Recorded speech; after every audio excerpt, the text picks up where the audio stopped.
All right, welcome back to the channel. Today, we're not going to be working on the Jeep for once, even though it just got this awesome paint job, which I'm in love with. Today, we're going to be working on this. This is my 03 Tacoma. It's a TRD off-road. If you haven't watched the videos, I bought this truck for $4,000, and it was pretty disgusting.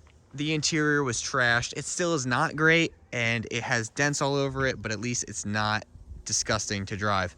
So basically the whole front end, all the suspension is shot. All those, well, I'll show you once I pull it in the garage. It's pretty bad.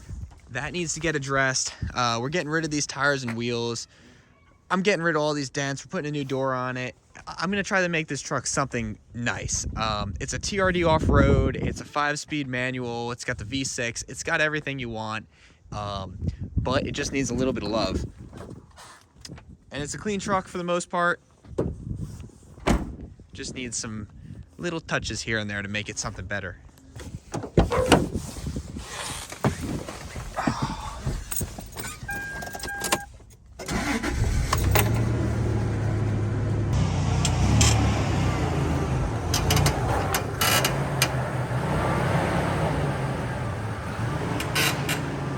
Do you want to hear something annoying? Yeah, that's got to stop. Oh.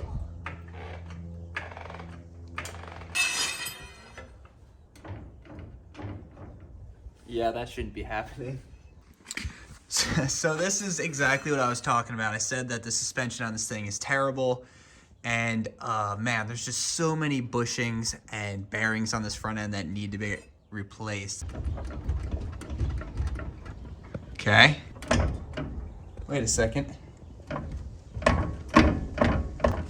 Whole upper ball joint is completely shot, and all of these lower control arm bushings are screaming. I don't know if it's just the driver's side or the passenger side, but we're gonna have to replace those too. So bushings here, bearings on the lower shock, upper control arm. I'm gonna replace all of these rubber pieces and heim joints. This play, I thought that it was an outer tie rod, but it's actually the steering rack is completely shot. So let's check the driver's side and see if it's any better. Yep, same thing over here. Oh God. Both sides are in terrible shape, and they've just been neglected and abused. So we're gonna clean it all up. I think the only thing that looks good here is the front wheel bearings. They don't seem to have any play in it, so fingers crossed we don't have to replace those too.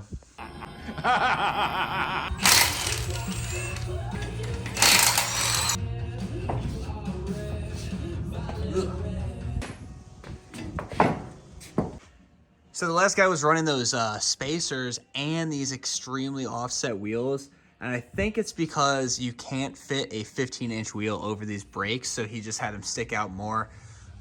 Either way, we're not gonna put that back on because it just kills all the components in this front end, having all that leverage on the outside of like your hub bearings and everything else. I don't know where to start right now here, so I gotta kind of figure out a game plan, but everything's gotta come apart anyway, so I guess I'll just start ripping stuff and bolts and see what happens.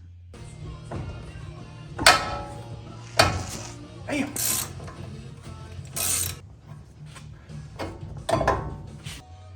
Just found out that this boot is ripped too, so that's cool. That's gonna have to get replaced.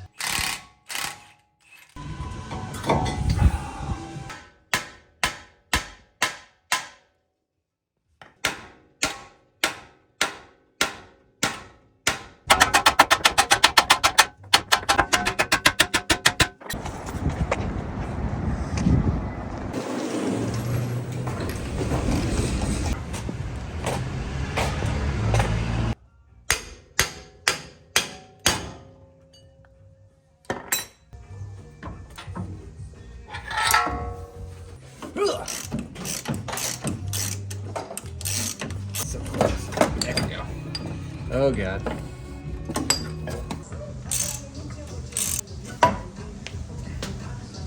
Okay, so to get this lower control arm bolt out, I think I need to pull the steering rack. I'm gonna pull it and replace it regardless, so I'm gonna pull that off right now. Whoops, okay. All right, do these look similar? No? Okay, that's because I bought the wrong steering rack.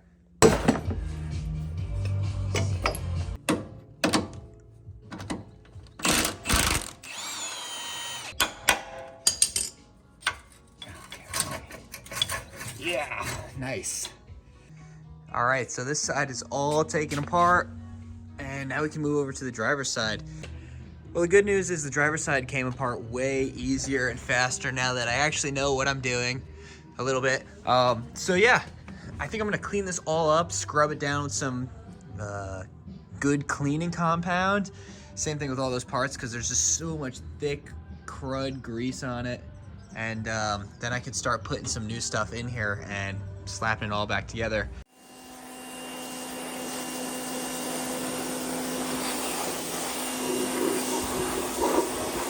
Right, so let's start rebuilding some of the stuff we have. These are our upper control arms. These are from Camberg Engineering. The cool thing about them is that they are rebuildable. The bad thing is that these are extremely expensive. I think these are like 150 bucks for these two Heim joints, something like that. And while I was there, I said I'll get some new rubber, and I don't even think I needed these, honestly, but I'm just in here anyway. I might as well replace them, throw some new grease fittings on, and freshen these up. So that's exactly what we're gonna do.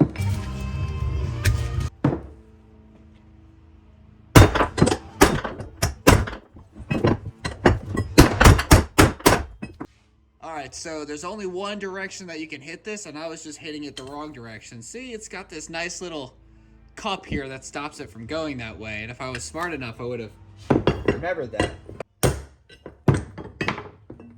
Alright, that makes it a lot easier.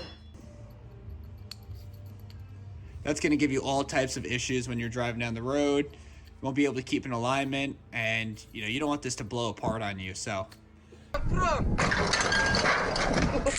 Okay, these are good. I can't even move the Heim in there. It's very tight. That's going to be a big difference from the old ones. All right, these are all done and freshened up. On to the next thing. All right, we're going to move on to the lower control arms here, and I really do not want to do this, but I did buy the new bushings. I think they're 16 bucks for all four. These are the new ones. These are the main lower control arm bushings, and I thought the squeaking was coming from them, but I mean, these bushings are pretty solid. I think honestly what was happening is all the dirt and grime built up in here was just causing a squeak. But I got the new part. It's all taken out of the truck. I might as well replace it while I'm here. I know it's going to be a huge pain in the ass, but might as well just do it.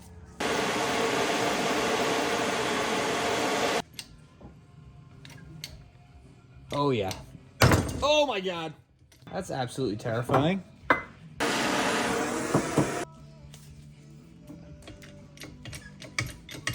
There it is. That came out surprisingly easy. Put some trusty old grease on the outside of this.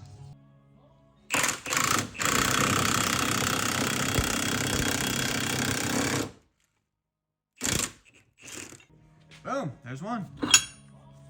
All right, that really wasn't even that bad. So I'm gonna paint these now and we'll move on to the next thing. No more tears. Well, while that paint is drying, I'm gonna go ahead and clean up all these wheel wells. They're pretty disgusting, as you can see. There's a bunch of grease down there from like the CVs probably exploding at one point. All this grease just, I mean, it's gonna be a joy to clean, but I'm gonna clean off all that nastiness and then we'll just spray paint it all black so it looks pretty again. So I gotta brag when I can, because there's not too much to brag about on this truck. This frame looks awesome for being 20 years old. I mean, I know a lot of these trucks had frame rot issues, and this truck could have possibly had its frame replaced at some point. However, it looks great, and I'm just gonna douse it with some Rust-Oleum paint, and it'll look brand new.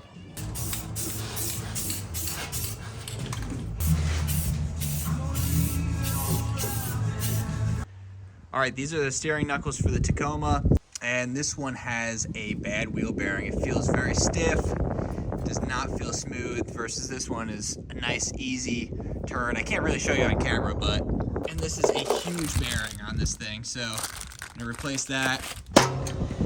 There we go. This bearing is in bad shape. There's a whole bunch of metal shavings in it. Come on. Ow! Imagine I just crushed my hand. All right, there's one wheel bearing. Very nice.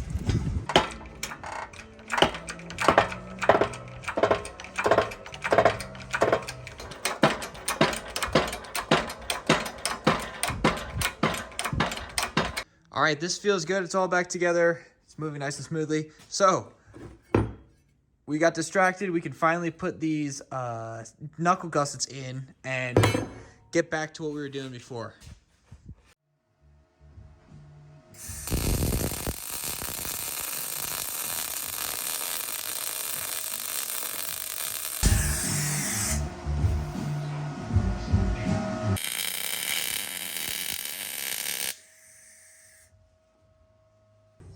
All right, I'm really happy with how these knuckles came out.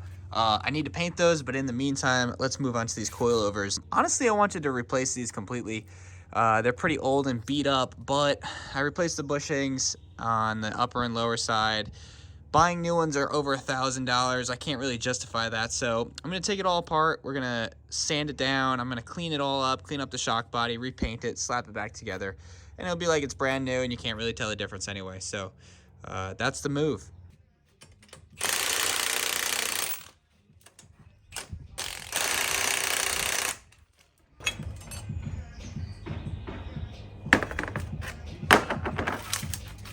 All right, we got an active bomb. Usually, you can just get the weight off the vehicle and loosen these preload collars. And the problem is with these ones is they're seized and stuck. Of course, that happens when you don't touch them and they sit forever. Every single time I've had an IFS truck, that is the problem. The coilovers get seized. So it came apart really easily. I'm gonna try to get this heated up and loosened. That's gonna be our next thing. Then we can clean it all up. Don't have the right tool, don't make fun of me. Oh yeah, there we go. All right, so these coilovers, I mean, it should be really easy to clean. This is just regular steel, and we'll scrub it with some steel wool, some WD-40, and it should clear it all up. I'll hit it with a clear coat of paint so it doesn't rust more. But I did notice we got a nice little nick in the shaft here. I sanded it down with some like 2000 grit sandpaper, so it's nice and smooth now, but there is some of the charge missing from this shock, so I think I might try to get this one recharged. All right, there you go. It's not perfect, but it is way better than what it was. So it's all painted, looking beautiful here. All of our parts are replaced, ready to go back together. I still have to rebuild those coilovers, but that'll take a second. And we're ready to start. I'm gonna put the lower control arms in, steering rack. I'm gonna change out the diff fluid real quick while we're in here, and we'll just keep trucking along until this is back together.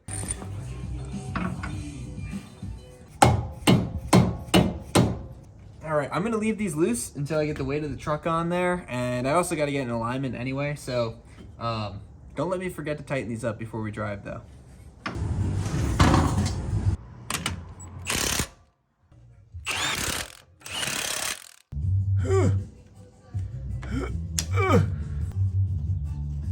You're watching it live here, folks. Look at that. Tight is tight. Whether it's cross-threaded or torque to spec. Oh, look at them fingers. Get in there. Bro, I'll tell you what, you sure can clean up a car. I can shine the turd, bro. You can shine the frick out of a turd. Yeah. It's 90% of the battle is just shining the turd. What you need? What size you need? Just instantly hit the shock instead of actually the... That's why I gave you that rubber one. My eye has been twitching for like a week now. I don't know what's going on there. Am I having a stroke? So I should clarify the title of the video here. It's not that I hate IFS. It's that every time that I have one of these trucks, every single part in the front end is toast. And I don't know if that's just my fault for buying junky trucks, but you're lying to yourself if you think these things are as strong as a solid axle. I mean, it's just not true. They're not. However, before I get everyone all riled up, they have their pros and cons just like any suspension, but a pro would be the ride quality. A con would be how every time you take it off-road, your alignment is off. IFS is much more expensive to be comparable off-road than a solid axle truck. And you may be saying, Mike, why don't you just put a solid axle into this truck right now? And that's a very good point that I'm going to get to in a second here. I exploded this socket 5 years ago. Well, ooh, I should probably fix that, huh? Looks like it's about to crack again.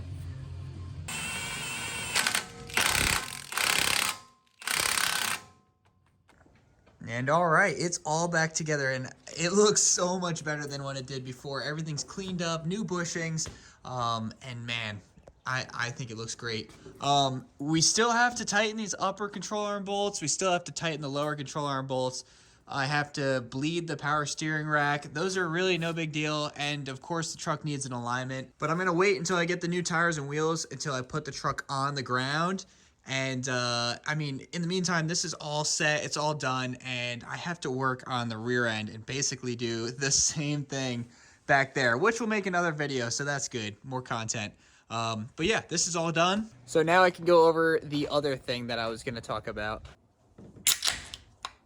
Okay, so I want to be honest with you guys. That's kind of what this channel is about, is a lot of the YouTubers out there, they're running huge operations and they're really not concerned about money, right? This truck, I bought it and I kind of came to the idea that I was going to flip it for a profit. I bought it for $4,000 and I was thinking I could probably sell it in the ballpark for $10,000 if I was lucky. It's not looking like that anymore. If I do sell the truck for $10,000, I still think I'm going to be taking a hit. What I'm saying is this truck is getting expensive quick. Oh, boo-hoo! Let me play a sad song for you on the world's smallest violin. We are up to, after this episode, just under $6,300, including the purchase price of the truck. And I've left out a lot of big things that I still need to buy, like tires and wheels, rear suspension parts, sliders, winch bumper, rear bumper, all the cool stuff that you want to be going off-road out in the middle of nowhere and not be worried about it. This is kind of why I'm not going to be doing, let's say, a solid axle swap, long travel, stuff like that. It's because it is insanely expensive to do. And I already have a rock crawler that I dumped tons of money in, the Jeep. You guys have seen that thing. That's my main Jeep. That's just how it's going to be for now. Would it be awesome to do all that stuff on this truck? Absolutely. That'd be awesome. It's just not in the cards right now. And I gotta be honest with you, this YouTube channel is kind of a D-class YouTube channel. I don't put out enough videos as much as I should. I'm trying to get better at that, and I'm going to be putting out another video next week. And I just encourage you guys to subscribe and stick along, whatever. Basically, we're gonna figure it out through this, and you know, I'm always looking for suggestions from you guys. So if you got anything, let me know. I hope you subscribe, and I will see you on the next one. Thanks for watching.